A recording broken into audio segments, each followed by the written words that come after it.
Target market, heart failure. This is a super diagnosis. We find that we get a lot of traction with this diagnosis this year, especially in 2012 with the Healthcare Reform Act, and this is one of their primary diagnoses that they're looking at for that 30-day readmission window after discharge. So it will be heard in multiple settings. Very exciting there. Heart failure is the #2 most admitted diagnosis to acute care hospitals. And so consequently, it's a big target for the acute care hospital, and we're going to talk a little bit about that. But first, let's talk about the diagnosis itself. Quickly, heart failure is a condition resulting from the heart's inability to pump enough blood throughout the body. Now, we're talking about heart failure here. You may hear the word CHF. Now, CHF is actually an acronym for congestive heart failure. It's just a little bit different than heart failure, but oftentimes they get lumped in together. So know if you hear those terms combined out in the field, that they functionally present the same, so you can use the same information that we're speaking of here. So the bottom line is they've got to monitor it, and they can treat it at home. Because this disease is so well documented as a frequent flyer readmission, you know, somebody who readmits over and over and over again, really, it's not necessary. This disease can be managed at home and done very nicely with the help of not only medical professionals, but also home care. So I'd like to talk a little bit about this.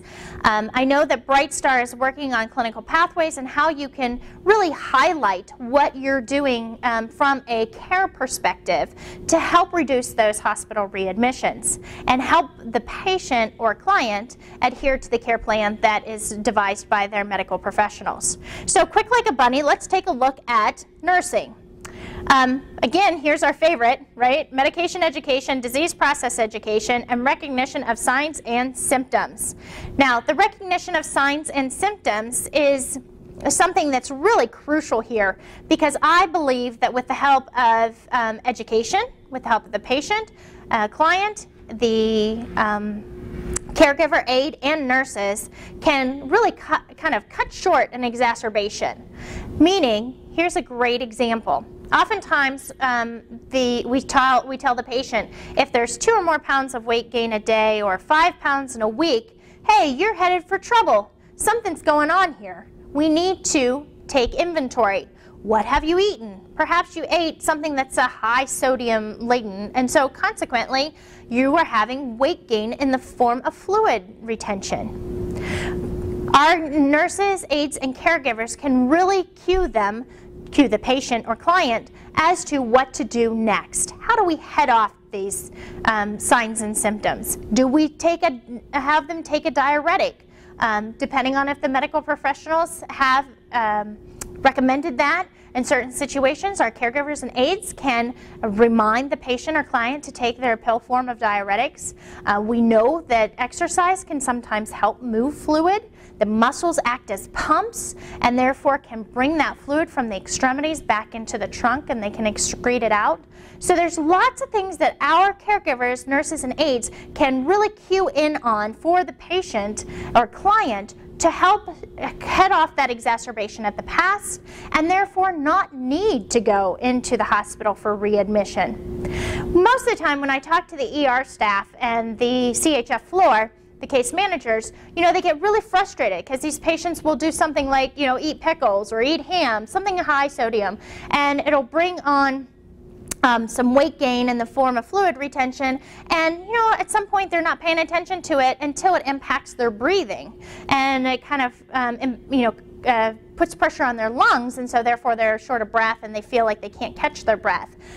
They call their doctor, the doctor says go to the ER, and they get admitted for diuretics and oxygen for comfort, and they ruin the acute care's readmission rates.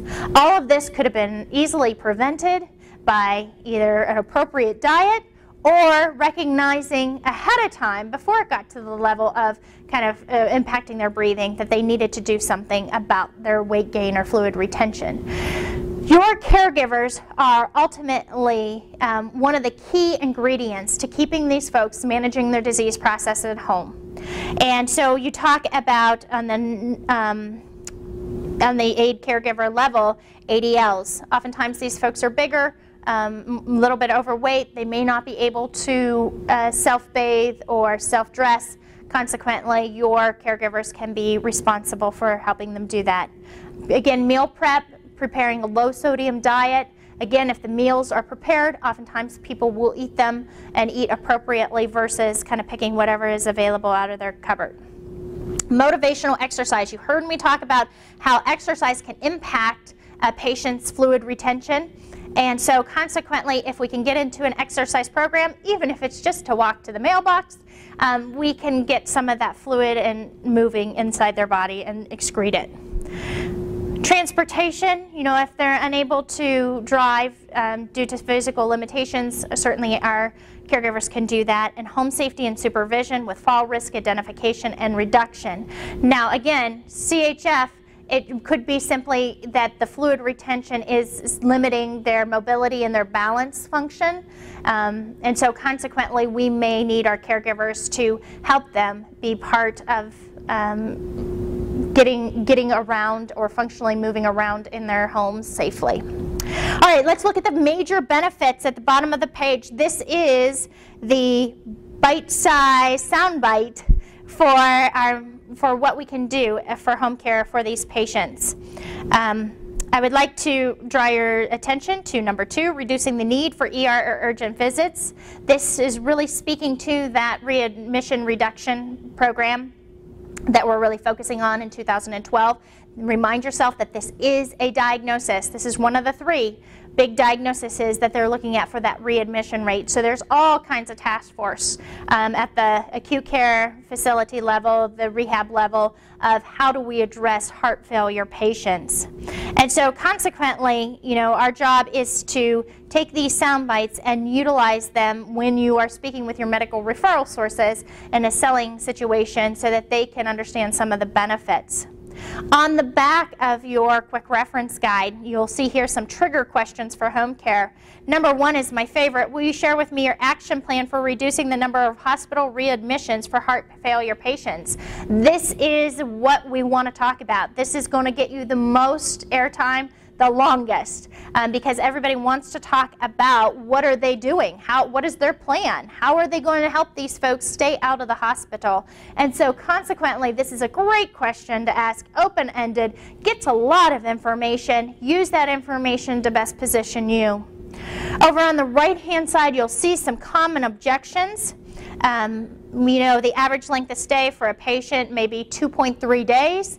That is certainly not very much time. Sometimes the case managers and social workers don't even see them. Although now with the focus on this disease process, we are seeing a little more intervention from this area. So please know that you're going to hear some of these objections. Notice I have written some responses for you here. I understand the length of stay is short, and I also understand that you're concerned about readmissions of this particular disease process. Let us be a resource for you and your patients to help them manage this disease process at home. It's giving them a reason to refer to you. What are you going to do for them, right? Why should they choose you? Why should they do business with you? Those responses will help you craft your message. Here are some top target markets down at the bottom. Acute care, SNFs with rehab, hospice, and home health. And let me share with you a little bit about each. Acute care, which is your hospitals, they're going to care about that 30 days beyond discharge or after discharge, post-discharge, because of the hospital readmission issues and the healthcare reform, as we've talked about before. SNFs with rehab are going to care too. Let's take a look at that. Their feeder system, or their number 1 referral source for them to get patients into their beds, are the hospitals. And so consequently, they need to make sure that those patients don't go back to the hospital while under their care. Remind yourself that the average length of stay at a SNF is about 20 days now. So that leaves about 10 days. So 20 days is under the SNF's care, and then 10 days would normally be under home health, or maybe even perhaps hospice if needed. That still isn't really enough support in the home. You know, if home health nurse is coming in 3 days a week, and maybe even if they have some therapy support, maybe 5 hours a week of home health support, what are they doing the rest of the time while they're at home? Do they need support of a caregiver, aide, or Bright Star nurse? That would be a really good question to ask. And the same with hospice. Hospice also can benefit from some support here, because ultimately we are looking at how are we protecting the hospital, how are we helping the hospital achieve its goals so it doesn't get a financial ding or penalty, if you will, from the readmitting this particular disease process within 30 days post-discharge. So consequently, this is a great target disease process to talk about. So when I go in to speak to a referral source after the pleasantry exchange, I just share with them, I'll say, you know, I'd like to talk to you a little bit about how Bright Star can help heart failure patients. Did you know that we could help a heart failure patient with low sodium diets to prepare a meal for them so that they don't have to think about preparing an appropriate diet? They're going to eat it because it's there, and that's going to help them manage their disease process at home. Which heart failure patient are you worried about when they go home that they're not going to be fully compliant? There's a trigger question at the end, and they're going to give you hopefully a name. If not, you're going to look for a future patient, or you're going to look for a patient who is presenting functionally the same.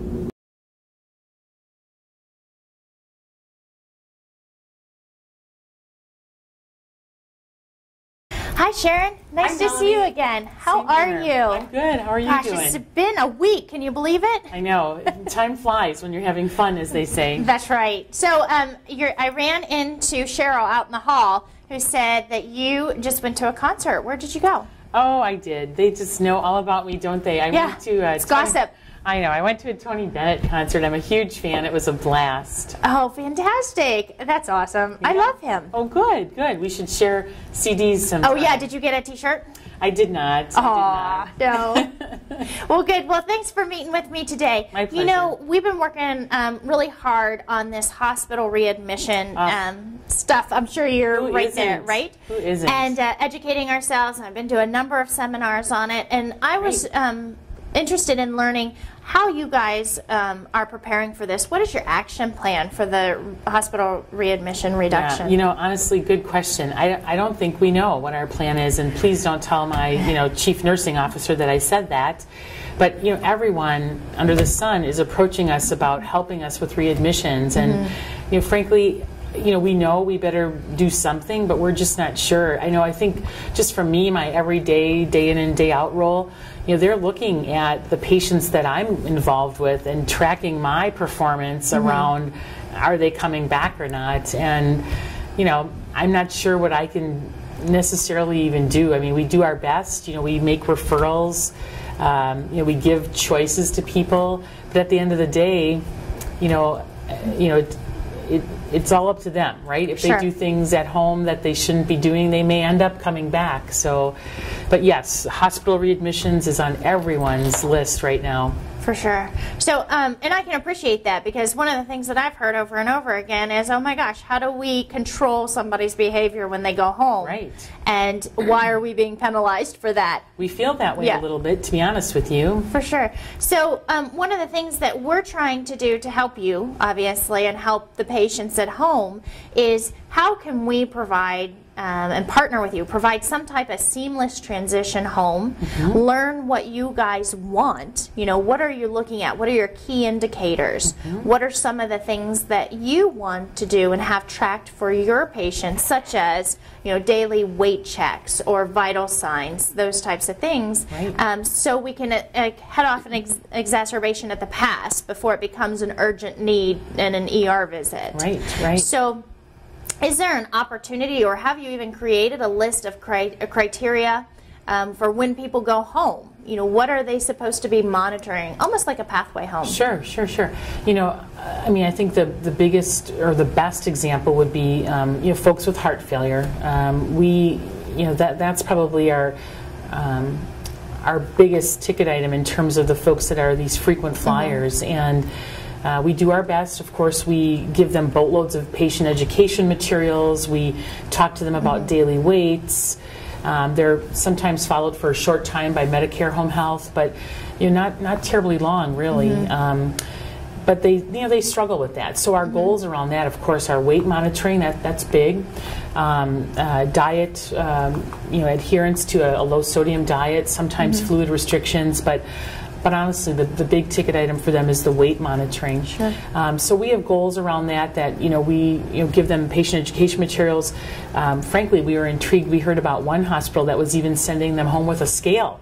Yes. And we thought about doing that because, again, who knows what kind of scale they're using at home, if they know how to balance it, if they know how to stand on it properly.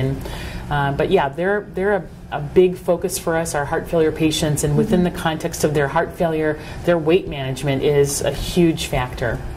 Absolutely. Yeah. So good. Well, one of the things we've been working on has been how do we help manage heart failure at home. It's been a big push in our office to educate our caregivers, aides, and nurses to create a pathway that allows us to know how to monitor this disease process at home. So our aides are really well versed in the disease process itself of heart failure. That's great.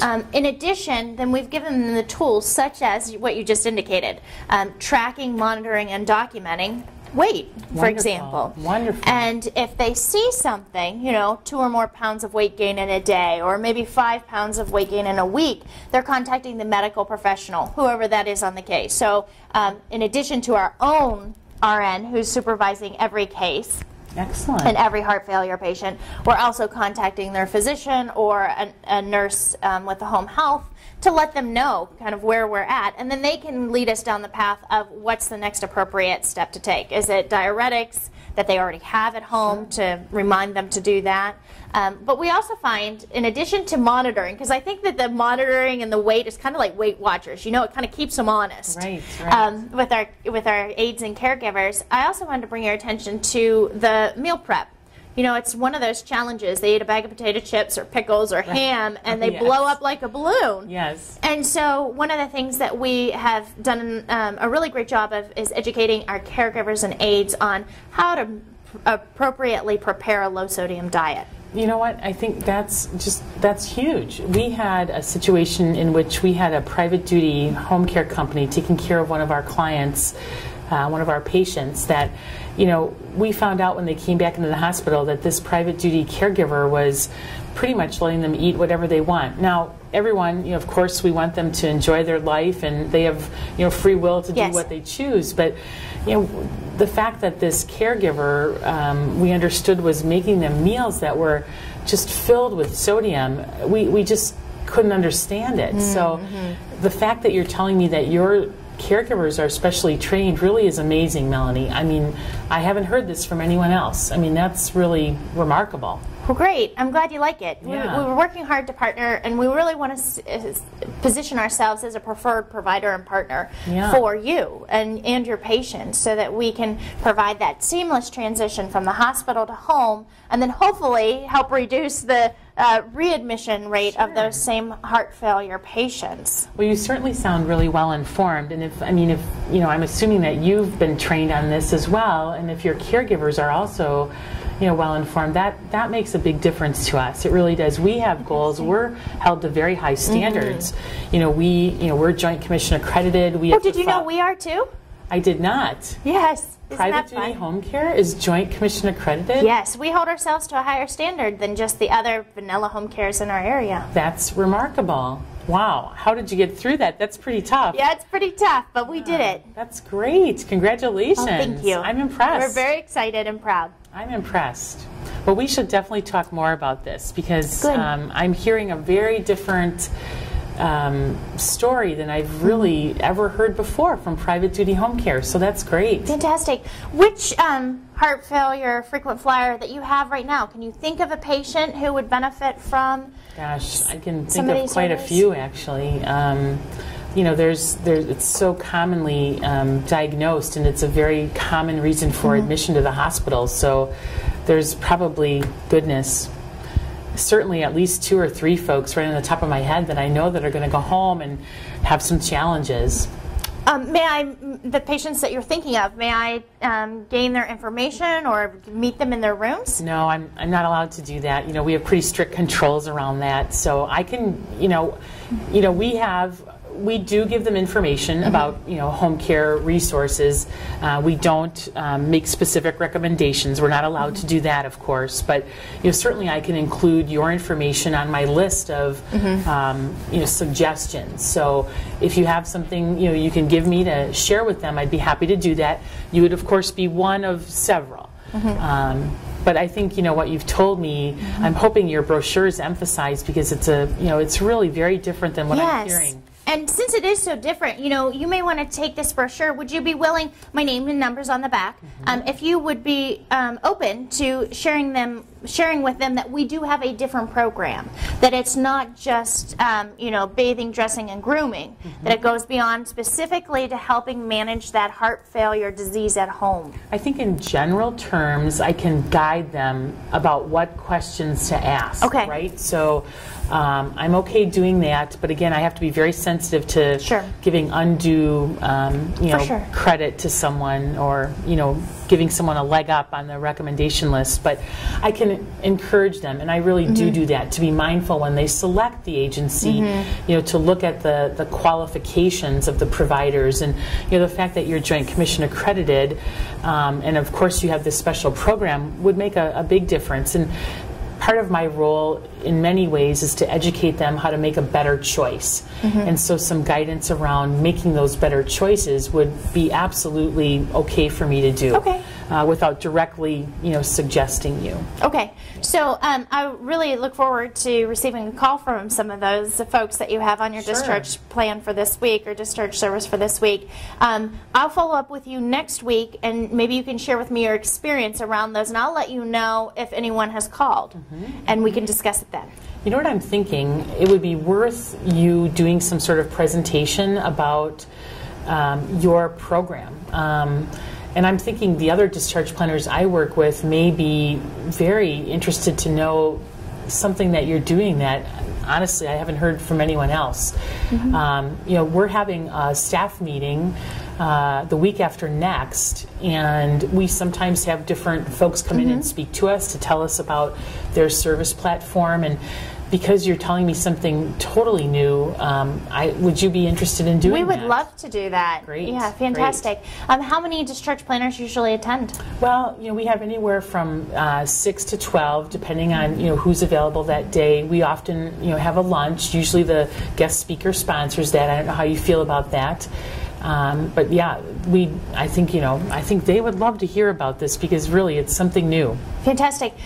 Share with me, who coordinates that? Do you hold the calendar, or does someone else? No, we have a department secretary that does, and on your way out, she's seated right toward the front entrance area. Stop by and tell her that that I've invited you to do that, and she'll make it happen. Perfect. Thank you so much. And I'll be back next week to talk to you a little bit more about this program, and also to give you an update on if those patients called. Sure. That sounds great. Perfect. Oh, it's so great to see you. Thanks you have a great day. I'm really excited. Thanks. Bye-bye. Yeah, take care.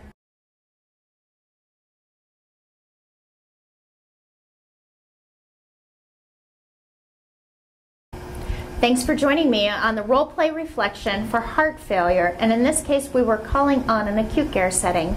Sharon was a case manager in that acute care setting, and we were calling on her to identify where she was at in that process. Where's the hospital at in the process of action plan for the hospital readmission reduction program?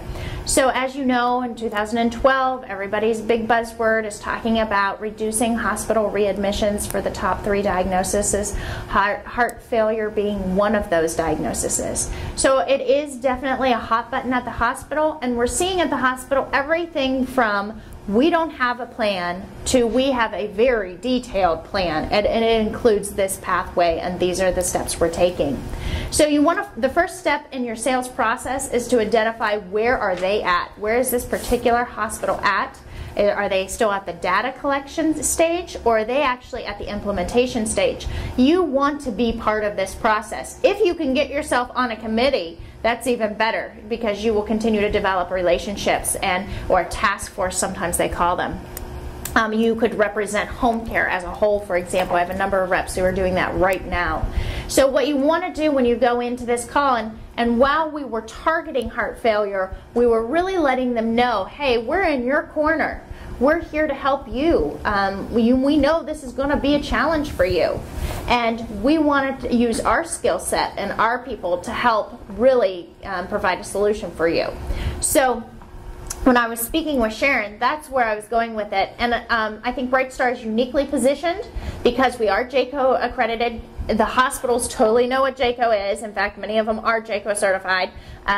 And they know how tough and rigorous that accreditation is. So I think it lends some credibility to you on your desire to increase your standards and get in line with kind of that medical philosophy. So I think that that's good to bring up in a conversation. Heart failure patients, the bottom line is they are mostly non-compliant. Well, almost in every case, when they come back in, it's because they're non-compliant. And it usually revolves around diet, quite frankly. So you heard me go straight to the low-sodium diet. And we monitor that through the weigh-ins. And so you heard me talk about a method of weighing in to monitor and document our progress and hopefully prevent an exacerbation, or at least reduce the likelihood of having an exacerbation that will end them up in the hospital. So you heard all those things kind of come together in one sales call. It's not uncommon, and for those of you who have called on hospitals, it is completely realistic that you will get the "we give out a list" answer when you ask for a patient or client. Sometimes it's the best you can do. Quite frankly, I tell this story because when I was in the clinic, we also had the list requirement. It was a policy and procedure. I was not allowed to recommend services or recommend an agency, but I'll tell you what, on 99% of the cases that I worked with, that people would ask me, well, who do you recommend? Patients' families would ask, and I would simply say, I'm not allowed to recommend, but I've heard really good things about Bright Star Home Care, or you may want to call Melanie because she is a good resource for you to learn more about home care. So you can see that verbally there is a lot done in the patient's rooms and in other areas. Don't get discouraged by that list. Continue to build your relationships. Ask for the referral. Now, notice I told her next week I would be back. Because what I want to do is if I go back to the office and for a week I get no calls from her hospital, or at least a family member saying that their loved one is in that hospital, that's when I can go back and make a case that this is not working. This meaning giving out the list. Just giving out the list is not working. We got no calls, and the law of averages, if they give out 3 brochures, would at least get me 1 call if she had more than 3 patients. So it gives me an opportunity to go back in and have that discussion where nobody called, and what are we going to do about this, basically. So consequently, it's a great way for you to follow the rules, stay within the boundaries, but then allow yourself that opportunity to follow back up and see if you can't make an impact in the way that they are actually recommending or navigating or guiding their patients out into the community. So thanks for joining me with heart failure and in your acute care hospitals. Join us in the next video segment.